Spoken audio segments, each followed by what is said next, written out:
And it came to pass in the days of Ahasuerus, the king who reigned from Hodu to Cush, that he made a feast for all the people who were present in Shushan the capital, great and small alike, with royal wine in abundance, in accordance with the king's wealth. When the heart of the king was merry with wine, he told Haman to bring Vashti the queen, wearing the royal crown, to show off her beauty to the people. But the queen Vashti refused to come, and the king became very enraged, and his wrath burned him, so he had her killed for not having obeyed his command.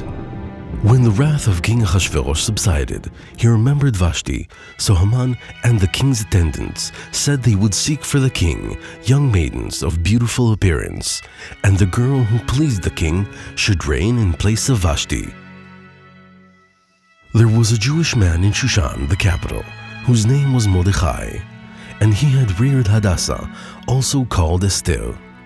Esther was taken to the king's palace. The girl was pleasing in his eyes, and he had made her queen in place of Vashti. And Esther revealed nothing about being Jewish, as Mordecai had instructed her.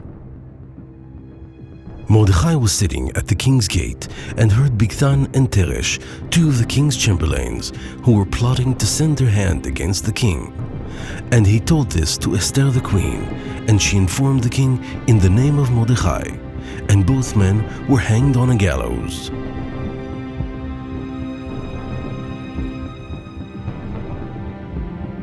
Then Haman was promoted as King Ahasuerus' viceroy, and everybody had to bow down and prostrate before Haman. When Haman saw that Mordecai did not bow down and did not prostrate before him, he was infuriated. Haman sought to destroy Mordecai and all his brethren the Jews, and so a pool, the lot, was cast, and so the date of annihilation was chosen, the 14th of the month of Adar.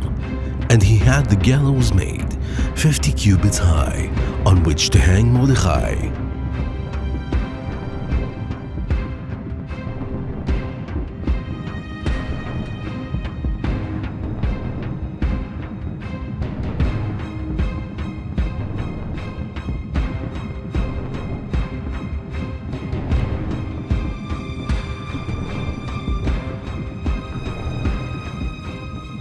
Then Haman said to King Ahasuerus, "There is a certain people scattered abroad and dispersed among the peoples. If it pleases the king, let them be destroyed, and I will pay 10,000 silver talents for deposit in the king's treasuries." So the king removed his signet ring from his hand and gave it to Haman, enemy of the Jews. And he said to him, "The silver and the people are given to you to do as you see fit."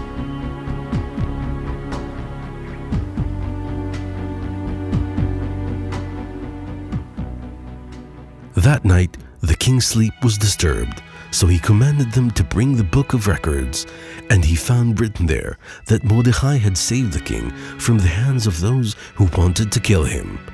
So Ahasuerus asked, "What honor has been done to him for this?" They answered, "Nothing." So the king asked Haman, "What honor should be given to the man whom the king desires to honor?" Now Haman thought, "Whom would the king want to honor more than me?"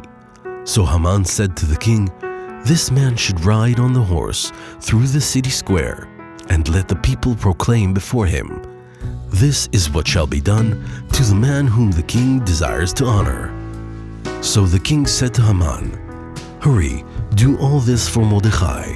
So Haman had Mordecai ride through the city square and proclaimed, "This is what shall be done to the man whom the king desires to honor."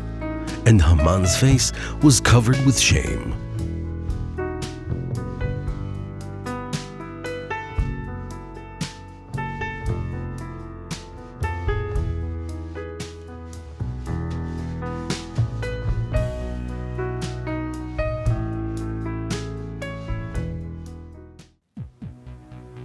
The king and Haman came to the feast made by Esther the queen.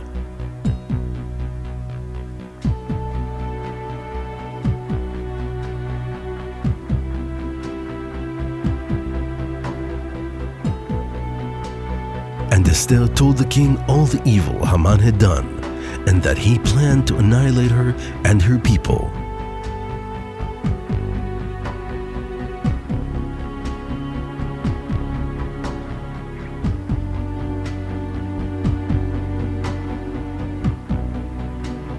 The king rose in wrath and commanded his servants to hang Haman and his sons on the gallows that he had prepared for Mordecai.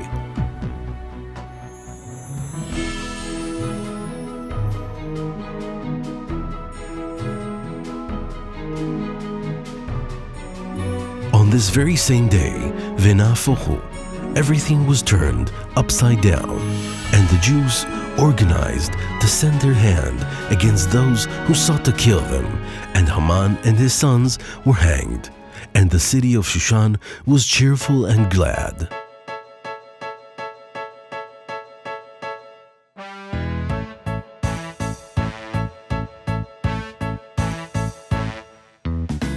And the 14th of Adar became a very happy day, on which we send food baskets to one another and give gifts to the poor. And the Jews had light and gladness and joy and honor.